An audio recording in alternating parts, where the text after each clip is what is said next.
अल्हम्दुलिल्लाह जी सैलरी देख सकते हैं भाई मिल गई मुझे, इतनी एक रूम बंद किया। तो अभी चलते हैं रूम में। ओ सैलरी मिल गई भाई, सैलरी मिल गई, ये देखिए जी ये सैलरी मिल गई हैं भाई।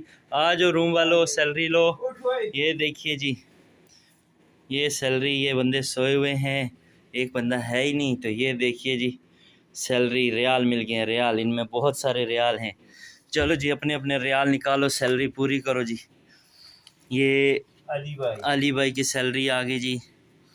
फिर मेरी सैलरी तो नहीं, हाँ मेरी सैलरी भी है, ये मेरी सैलरी आ गई जी कासिद। तो ये आदिल की पहुंच गई, कैसर की। कहाँ पे छोड़ के आओ सैलरी? रूम में छोड़ के आओ जी। ये भी बड़ा खुश है यार, ये खुश है हम। ये देखिए जी ये एक बंदा और पहुंच गया उम्रा करके, ये देखिए जी माशाल्लाह जी माशाल्लाह।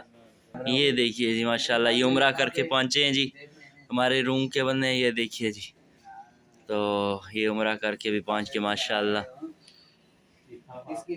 ये कमेटी नहीं है, ये अभी हमने कमेटी भी एक डालनी है, वो भी निकलेगी। तो ये देखिए जी सैलरी अभी मिल गई, बड़े खुश है बंदे।